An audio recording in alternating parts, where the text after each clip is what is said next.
Hello everyone, आप सभी का स्वागत है आज की क्लास में। तो आज हम डिस्कस करने वाले हैं क्या? तो आज हम डिस्कस करने वाले जेईई एग्जाम में अरिथमेटिक के 45 क्वेश्चन में कौन कौन से टॉपिक से कितने क्वेश्चन आए हुए हैं और किस तरीके से हमारी अप्रोच रहेगी क्वेश्चन सॉल्व करने की, और आगे हम कैसे कैसे क्वेश्चन लेके आने वाले हैं, सारी चीज़ें आज हम डिस्कस करने वाले हैं। इसी के साथ में जो डीआई का पोर्शन है, डीआई में से किस किस डीआई से कितने कितने क्वेश्चन आए हुए हैं, सारी चीज़ें आज हम डिस्कस करने वाले हैं। तो आपको पता होगा कि जो कल की क्लास हुई थी जिसमें हमने प्रीवियस ईयर पेपर का एनालिसिस किया था, उसके जो मिक्स क्वेश्चन थे सारे हमने किए थे। कुछ हमने डीआई के भी क्वेश्चन किए थे और कुछ हमने अरिथमेटिक के क्वेश्चन किए थे कि एग्जाम का पैटर्न क्या होता है, एग्जाम का लेवल क्या होता है, किस टाइप से अप्रोच होना चाहिए क्वेश्चन को सॉल्व करने की। तो जितने लोगों ने उस वीडियो को अभी तक नहीं देखा है तो सबसे पहले जाकर आप उस वीडियो को देख लेंगे, उसके बाद आपको इस वीडियो को देखना है, ठीक है। और जितने भी लोग चैनल में अभी तक नए हैं, तो सबसे पहला आपका काम क्या है कि आप चैनल पर नए हैं तो सबसे पहले आप चैनल को सब्सक्राइब कर लीजिए, वीडियो को लाइक कर दीजिए और ज़्यादा से ज़्यादा वीडियो को शेयर कर दीजिए, जिससे कि ये इन्फॉर्मेशन सभी को मिल जाए, ठीक है। और सभी अपने दोस्त फ्रेंड सभी को लेकर आ जाइए। और तो फिर आज की हम क्लास स्टार्ट करते हैं, ठीक है। चलिए तो स्टार्ट कर लेते हैं आज की क्लास। टॉपिक वाइज मैं आपको बता देता हूँ किस किस टॉपिक से कितने कितने क्वेश्चन आए हुए हैं आपके एग्जाम में, ठीक है, और उसका पैटर्न क्या रहेगा, कैसे कैसे आपको क्वेश्चन सॉल्व करना है, किस टॉपिक को हम पहले करेंगे, किस टॉपिक को हम बाद में करेंगे, सारी चीज़ें हम डिस्कस करने वाले हैं, ठीक। तो देखिए अरिथमेटिक का पोर्शन आपके सामने में आ गया है। तो अरिथमेटिक में आप देख सकते हैं कि अरिथमेटिक में जो पोर्शन जो टॉपिक लिखे हुए हैं, इतने टॉपिक आपके एग्जाम में पूछे गए। Simplification, number system, search and analysis, LCM HCF, ratio and proportion, partnership, average, percentage, profit and loss, simple interest, compound interest, time and work, time and distance, mixture allegation, AP GP. AP GP क्या होता है? तो arithmetic progression होता है, arithmetic progression और geometric progression होता है। इस पर भी एक क्वेश्चन बना हुआ है आपके एग्जाम में। उसके बाद परम्यूटेशन कॉम्बिनेशन पे भी क्वेश्चन बने हुए हैं, बोट एंड स्ट्रीम पे भी क्वेश्चन बने हुए हैं और एज पे भी क्वेश्चन बने हुए हैं। तो आपको देखना है, देखिए ध्यान से। तो हम सबसे बात करेंगे तो सबसे ज़्यादा क्वेश्चन बने हुए किससे बने हैं? नंबर सिस्टम के टॉपिक से। नंबर सिस्टम के टॉपिक से कितने क्वेश्चन बने हैं? तो इसमें 9 क्वेश्चन बने हैं। उसके बाद अगर हम बात करेंगे तो उसके बाद हम बात करेंगे टाइम एंड वर्क की। टाइम एंड वर्क से कितने क्वेश्चन बने हुए हैं? तो टाइम एंड वर्क से 4 क्वेश्चन बने हुए हैं। उसके बाद हम बात करेंगे एवरेज की। एवरेज से कितने क्वेश्चन बने हुए हैं? 4 क्वेश्चन बने हुए हैं, ठीक है। उसके बाद टाइम एंड डिस्टेंस की। तो टाइम एंड डिस्टेंस से कितना क्वेश्चन बने हुए हैं? तो इससे भी 3 क्वेश्चन बने हुए हैं। और टाइम एंड डिस्टेंस से ही रिलेटेड टॉपिक जो होता है वो कौन सा होता है? Boat and stream. अगर आपसे टाइम एंड डिस्टेंस बनेगा तो ही आपसे बोट एंड स्ट्रीम भी बनेगा, ठीक है। एक टॉपिक का बंच होता है, time and work, pipe and system, time and distance, train और बोट एंड स्ट्रीम। इससे भी आपके 2 क्वेश्चन बने हुए हैं, ठीक है। उसके बाद परम्यूटेशन कॉम्बिनेशन स्पेक्ट्रिक टॉपिक हो गया, इससे के भी आपके 3 क्वेश्चन बने हुए हैं। इस टॉपिक को भी आप नहीं छोड़ सकते, ठीक है। 3 क्वेश्चन बने हुए हैं। उसके बाद अगर बात करें सिंप्लीफिकेशन के 2 क्वेश्चन हैं और एलसीएम एचसीएफ के भी 2 क्वेश्चन हैं। उसके बाद परसेंटेज के भी 3 क्वेश्चन हैं और उसके बाद प्रॉफिट एंड लॉस के आपके 2 क्वेश्चन पूछे गए एग्जाम में। उसके बाद कंपाउंड इंटरेस्ट, सिंपल इंटरेस्ट का जो डबल डिफरेंस का जो क्वेश्चन है वो आपसे एक कुछ पूछा गया था। उसके बाद एपी अरिथमेटिक प्रोग्रेशन और जियोमेट्रिक प्रोग्रेशन से एक क्वेश्चन आया हुआ है। मिक्सचर एलिगेशन से आपका एक क्वेश्चन पूछा गया है और एज टॉपिक से भी आपका एक क्वेश्चन पूछा गया है, ठीक है। उसके बाद बात करेंगे सर्च एंड एनालिसिस की बात करेंगे, जो घातांक करने वाला जो टॉपिक है, इससे भी आपका एक क्वेश्चन पूछा गया है। उसके बाद रेशियो एंड प्रोपोर्शन और पार्टनरशिप, इससे भी एक एक क्वेश्चन पूछा गया है। मगर जब तक आपसे रेशियो एंड प्रोपोर्शन नहीं बनेगा तो आपसे पार्टनरशिप का क्वेश्चन भी नहीं बनेगा, क्योंकि दोनों का कॉन्सेप्ट क्या होता है? सेम होता है, ठीक है। तो आई होप सभी को क्लियर हो गया होगा किस किस टॉपिक से कितने कितने क्वेश्चन बने हुए हैं, ठीक है। तो पहले मैं आपको बता दूं मार्क्स कैसे कैसे क्वेश्चन बने हुए हैं, उसके बाद हम डिसाइड करेंगे कि हमें कौन कौन से टॉपिक पहले करना है। उसके बाद हम आगे बात करेंगे, तो आगे हम बात करेंगे डाटा इंटरप्रिटेशन की। तो डाटा इंटरप्रिटेशन की आपको पता है कि इसमें 30 क्वेश्चन पूछे गए। कितने क्वेश्चन पूछे गए इसके? 30। और अरिथमेटिक की बात करें तो अरिथमेटिक में कितने क्वेश्चन पूछे गए थे? तो इसमें 45 क्वेश्चन पूछे गए थे। कितने क्वेश्चन पूछे गए थे? 45, ठीक। चलिए आगे देख लेते हैं। तो आगे हम बात करेंगे, तो बार ग्राफ डीआई जो है इसके 10 क्वेश्चन बने। कितने क्वेश्चन बने हैं? 10। उसका जो लाइन चार्ट डीआई होता है, इस टाइप से जो डीआई होता है लाइन चार्ट में दिया होता है, इसके कितने क्वेश्चन बने हुए हैं? तो इसके 5 क्वेश्चन बने हुए हैं। उसका टेबुलर डीआई होता है, जो टेबल की फॉर्म में होता है, इस तरीके से होगा इसका टेबुलर डीआई, ठीक है। उसमें आपको डाटा गिवन होता है, डाटा को इंटरप्रेट करना होता है और इंटरप्रेट करने के बाद आपको क्वेश्चन सॉल्व करने होते हैं।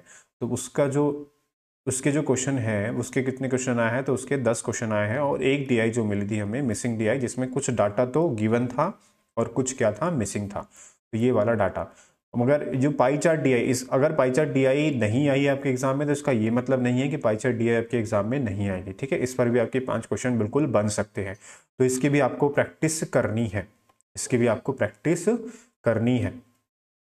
ठीक है, तो चलिए अब आप आगे हम देख लेते हैं कैसे कैसे क्वेश्चन को हम करने वाले हैं, पहले कौन कौन सा टॉपिक करने वाले मैं आपको एक बार ब्रीफ में इंफॉर्मेशन दे दूं।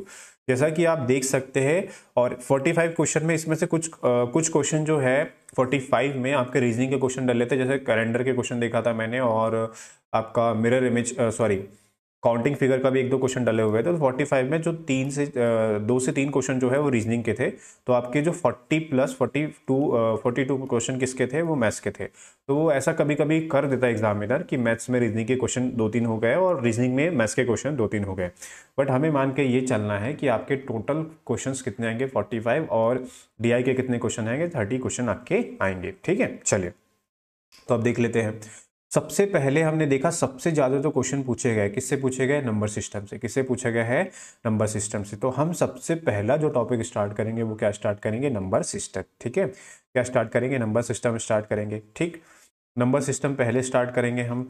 नंबर सिस्टम के बाद ही जो इंपॉर्टेंट टॉपिक होता है यहाँ से, वो हम स्टार्ट करेंगे LCM HCF। कौन सा स्टार्ट करेंगे, LCM HCF सेकेंड टॉपिक हो जाएगा। इसके बाद LCM HCF होने के बाद हम क्या स्टार्ट करेंगे, तो वो करेंगे पार्टनरशिप सॉरी सिंप्लीफिकेशन। क्या स्टार्ट करेंगे, सिंप्लीफिकेशन। ठीक है, सिंप्लीफिकेशन करने के बाद हम क्या स्टार्ट करेंगे, तो हम स्टार्ट करेंगे सर्च एंड एंडाइसिस। ठीक, सर्च एंड एंडाइसिस हो गया, ये 4 टॉपिक हो गए आपके। 4 टॉपिक के बाद हम जाएंगे किस पे, तो हम जाएंगे किस पे, टाइम एंड वर्क पे। फिर ये करेंगे हम 5वां टॉपिक। उसके बाद 6वें नंबर पे करेंगे हम टाइम एंड डिस्टेंस, और उसी के बाद हम करेंगे 7वें नंबर पे कितना, तो ये करेंगे बोट एंड स्ट्रीम। ठीक है, ये हो गया 2 टॉपिक का बंच। ठीक, उसके बाद बारी किसकी आएगी, तो उसके बाद बारी आएगी आपकी परसेंटेज की।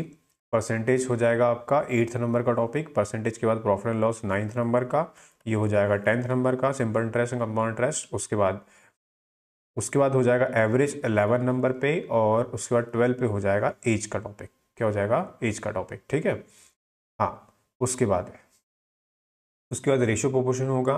रेशियो प्रोपोर्शन के बाद पार्टनरशिप होगा, तो रेशियो प्रोपोर्शन हो जाएगा आपका 13 नंबर का, और ये हो जाएगा 14 नंबर का। और उसके बाद 15 नंबर पे क्या आ जाएगा, मिक्सचर एंड एलिगेशन। और फिर उसके बाद लास्ट में हम करेंगे 16 वाला टॉपिक आपका APGP, और 17 वाला टॉपिक कौन सा हो जाएगा, परमुटेशन एंड कॉम्बिनेशन। ये कंप्लीट होने के बाद हम क्या स्टार्ट करेंगे, ये सारी चीज़ें कंप्लीट होने के बाद हम DI स्टार्ट करेंगे। ठीक है, तो आई होप सभी को समझ में आ गया होगा कि हमें स्टार्ट कैसे करना है, किस किस टॉपिक से कितने क्वेश्चन आए हैं। आप इसका स्क्रीनशॉट ले सकते हैं। ठीक है, स्क्रीनशॉट ले लीजिए इसका, कि प्रीवियस पेपर में किस किस टॉपिक से कितने कितने क्वेश्चन आए हुए हैं, और कैसे कैसे आपको ध्यान रखना है, और किन किन टॉपिक पे आपको ज़्यादा ध्यान देना है, किन टॉपिक पे आपको, हालांकि टॉपिक तो आपको सारे पढ़ने पड़ेंगे, क्योंकि अगर आपको फाइनल सिलेक्शन चाहिए तो आपको टॉपिक सारे पढ़ने पड़ेंगे, सारे टॉपिक का एनालाइज अच्छे से पढ़ना पड़ेगा, और ये करना पड़ेगा। ठीक है, अब देखो क्या करना होगा। और पहली बात यह है कि भाई अगर किसी टॉपिक से इस बार ज़्यादा क्वेश्चन पूछे हैं या किसी टॉपिक से कम क्वेश्चन पूछे हैं, तो इसका ये मतलब बिल्कुल नहीं है, या बिल्कुल अज्यूम मत कीजिए कि उसी टॉपिक से कम ही क्वेश्चन आएंगे। हो सकता है उससे थोड़े क्वेश्चन बढ़ा भी सकता है। मान लो जिस टॉपिक से आपके 1 क्वेश्चन आए तो उससे 2 से 3 क्वेश्चन भी पूछा जा सकता है ना। तो ऐसा वेरी होगा, मतलब हर टॉपिक का आपको वेटेज लेके चलना है कि भाई 2 से 3 क्वेश्चन तो आपके हर टॉपिक से पूछेगा। मतलब कि थोड़ा चेंज कर सकता है एग्जामिनर कि जिस टॉपिक से इस बार 1 क्वेश्चन पूछा उससे 2 क्वेश्चन पूछ ले, और जिससे 4 पूछा है उससे 3 पूछ ले, है ना। तो ये सारी चीजें होगी। तो इसका मतलब ये है कि हमें सारे टॉपिक को अच्छे से पढ़ना है, अच्छे से एनालाइज अच्छे से पढ़ के सारी चीजें करनी है, ताकि आपका कोई भी टॉपिक से अगर अनएक्सपेक्टेड हो आपका एग्जाम में कि किसी टॉपिक से ज़्यादा क्वेश्चन पूछ लिया और किसी थोड़े कम क्वेश्चन पूछ लिया, तो आप सब चीज़ों के लिए बिल्कुल तैयार रहेंगे। तो हम तैयारी इसी तरीके से करेंगे, ठीक है। और कल मैंने एक सेशन अपलोड किया था इसी जो प्रीवियस ईयर का एनालिसिस करके कि किस मिक्स क्वेश्चन किए थे, जिसमें हमने DI के क्वेश्चन किए थे और साथ में क्या किया था हमने, और साथ में आपके अरिथमेटिक के क्वेश्चन किए थे। तो वो सेशन जो है क्लास चैनल पे अपलोड है, आप जाके उसके देख सकते हैं। और टॉपिक से रिलेटेड आपके जो भी सजेशन हो, जो भी आपको करवाना है, तो आप क्या करेंगे, कमेंट बॉक्स में कमेंट कर देंगे, ठीक है। और जितने लोगों ने अब तक वो वीडियो नहीं देखा है, वीडियो को देख लेना है, ठीक है। चलिए, तो आज की क्लास यहीं तक। ठीक है, आज आपका नया एक टॉपिक आने वाला है नंबर सिस्टम का, उसके लिए भी आप प्रिपेयर रहेंगे। आपका नेक्स्ट क्लास का जो टॉपिक आने वाला है नंबर सिस्टम का, नंबर सिस्टम से ही बिल्कुल हम स्टार्ट करेंगे, बेसिक्स तो बिल्कुल हाई लेवल लेके चलेंगे ताकि आपका एग्जाम में एक भी क्वेश्चन छूटे ना।